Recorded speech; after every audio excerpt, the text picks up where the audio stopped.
Assalamualaikum warahmatullahi wabarakatuh.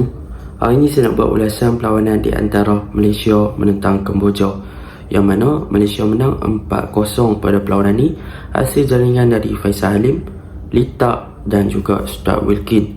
Pada perlawanan ini macam biasa, waktu first half memang enjoy lah kita tengok, tetapi masuk second half ada beberapa pertukaran pemain, nampaknya ada sedikit kepada corak permainan Malaysia yang berubah. Jadi tanpa membuang masa, mari kita masuk ke dalam ulasan perlawanan. Untuk ulasan perlawanan kali ini, saya akan mulakan dengan pasukan Malaysia lah. Apakah perkara yang positif dan juga apakah corak permainan yang ditampilkan oleh pasukan Malaysia pada perlawanan ini. Yang pertama yang boleh saya katakan daripada segi corak menyerang, yang mana kita boleh lihat pada perlawanan ini Malaysia bermain dengan formation 3-4-3 ataupun kadang-kadang lebih kepada 3-5-2 ataupun 3-6-1, lebih kepada pembentukan seorang striker di hadapan. So apabila mereka ingin melakukan build up play, boleh dikatakan Malaysia akan melakukan serangan menggunakan wingback. Kalau kita lihat di first half, memang kebanyakannya corak serangan pasukan Malaysia berpaksikan kepada wide area dengan adanya struktur daripada segi attacking ataupun menyerang, dengan Ruben Tiran akan lebih kuasai di bahagian kiri untuk naik lebih offense ataupun lebih ke hadapan untuk cover up bahagian kiri tersebut, dan juga untuk memberi support play kepada Faisal Halim. Dan Faisal Halim pula adalah player yang lebih masuk ke bahagian tengah untuk membantu Darren Lock di kawasan D-box, dan begitu juga dengan bahagian kanan, Syahmi Izzuan akan bertindak lebih ofensif untuk bergerak di bahagian kanan. Tetapi sayang sedikit perbezaan yang kita boleh nampak, memang bahagian kiri Malaysia adalah lebih efektif berbanding bahagian kanan yang diketuai oleh Syahmi Izzuan. Tetapi yang pertama sekali saya nak cakap ini adalah bagaimana Malaysia menggunakan struktur 3 back mereka untuk memastikan yang wing back untuk menyerang dan dalam pada masa yang sama bertahan. Itu perkara pertama lah yang saya suka tentang pasukan Malaysia, yang menggunakan offensive wingback untuk membantu bahagian serangan dan juga exploit bahagian wide area ketika dalam attacking shape. Itu yang pertama. Yang kedua, apa yang boleh saya katakan untuk pasukan Malaysia di bahagian tengah in term of attacking ataupun combination play ketika mereka menyerang, boleh saya katakan Malaysia Malaysia sebenarnya telah bermain dengan baik, iaitu gandingan Litak, Stuart Wilkin dan juga David Rowley, yang mana gandingan Litak dan juga Stuart Wilkin di bahagian tengah yang boleh dikatakan lebih kepada pembentukan double 8, ataupun sebenarnya boleh dikatakan Stuart Wilkin bermain sedikit di belakang Litak, dan boleh dikatakan Wilkin bermain sebagai posisi number 8 dan Litak lebih kepada playmaker, telah menampakkan hasil yang cukup lumayan daripada free flow football dan juga daripada segi off ball movement mereka.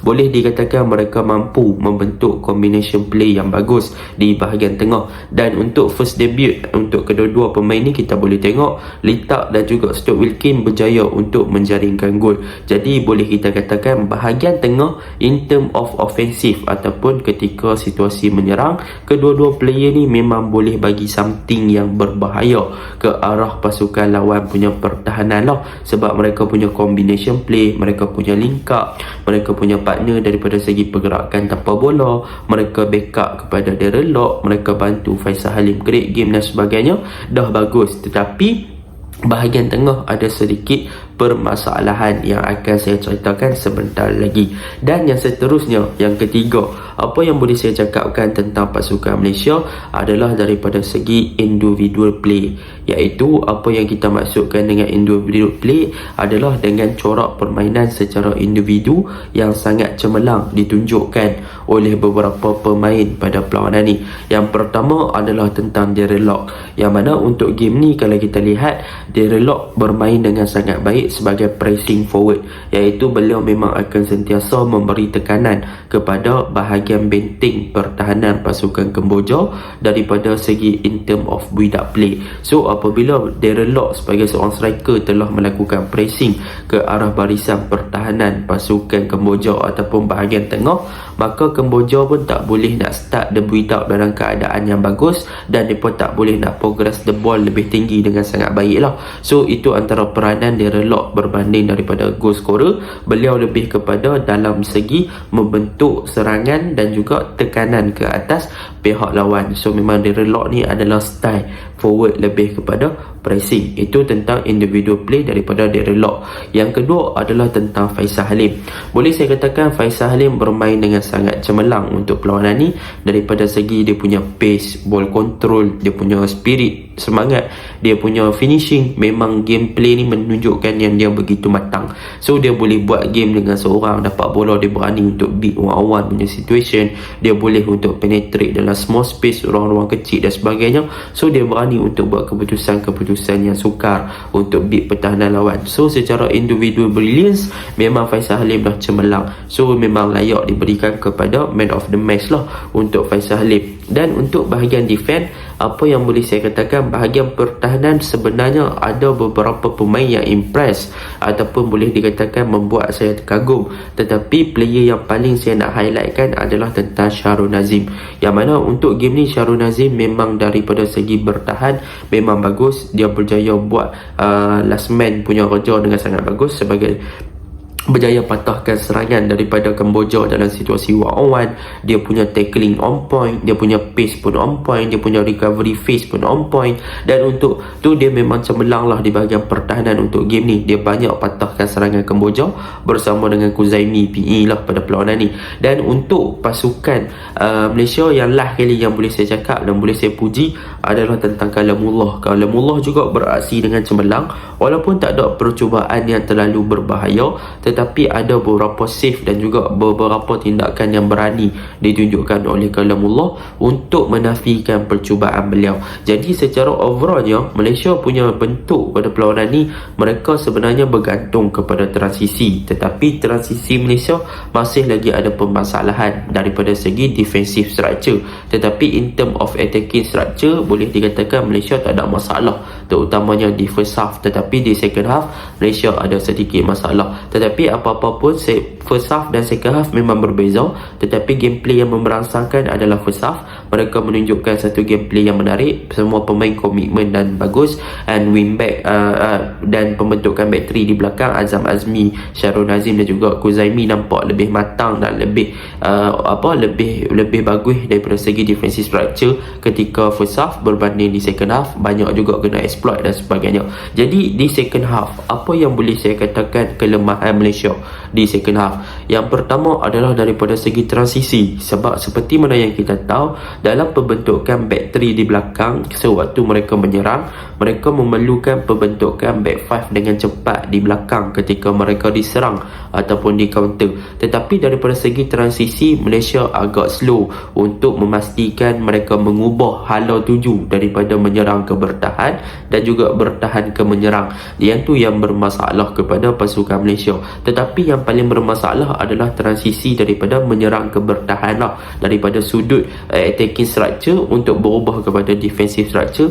Malaysia mempunyai masalah dalam pembentukan back 5 tersebut, yang menyebabkan kita boleh lihat bahagian pertahanan pasukan Malaysia senang kena exploit, terutamanya di second half apabila berlaku beberapa pertukaran yang dilakukan oleh Ki Panggun. Dan benda tu sedikit menggusarkan. Tetapi saya mengharapkan game menentang Maldives nanti adalah preparation terakhir sebelum AFF berlangsung. So saya harap mereka boleh perbaiki lagi dengan dapatkan chemistry yang lebih baik. Itu yang pertama. Dan apa yang boleh saya katakan, defense dan juga goalkeeper boleh dikatakan banyak miscommunication pada perlawanan ni. Kalau boleh mereka perbaiki daripada komunikasi antara satu sama lain, mungkin boleh baiki daripada segi transisi tersebut dan juga pembentukan defensive structure. Yang tu yang kedua lah. Yang ketiga, kalau kita lihat di bahagian tengah, Stuart Wilkin, David Rowley dan juga Litak, ketiga-tiga player ni boleh dikatakan lebih kepada offensive minded punya player, attacking minded.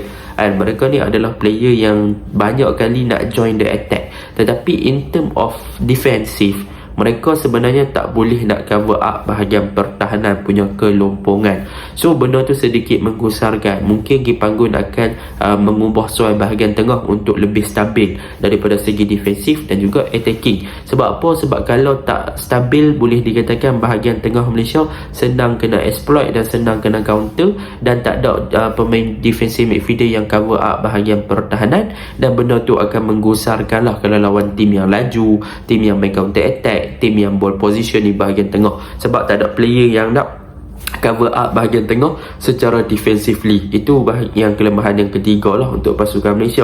Yang keempat, kelemahan pasukan Malaysia adalah tentang number 9. Selepas Darren Lock dikeluarkan, Aguero masuk, yang mana boleh dikatakan Aguero diletakkan sebagai number 9 adalah satu posisi yang tidak beberapa sesuai dengan beliau.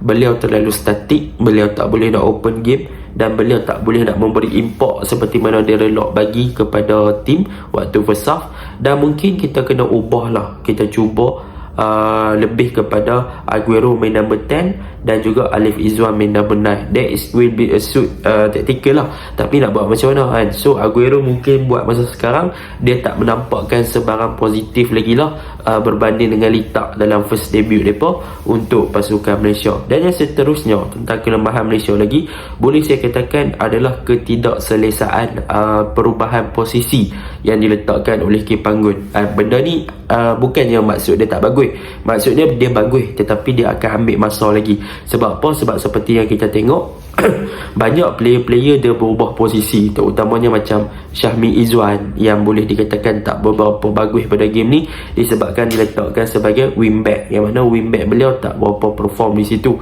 So benda tu pun menjadi permasalahan. Hakim Hassan pun diletak sebagai wingback, so dia tak boleh nak efektif sangat.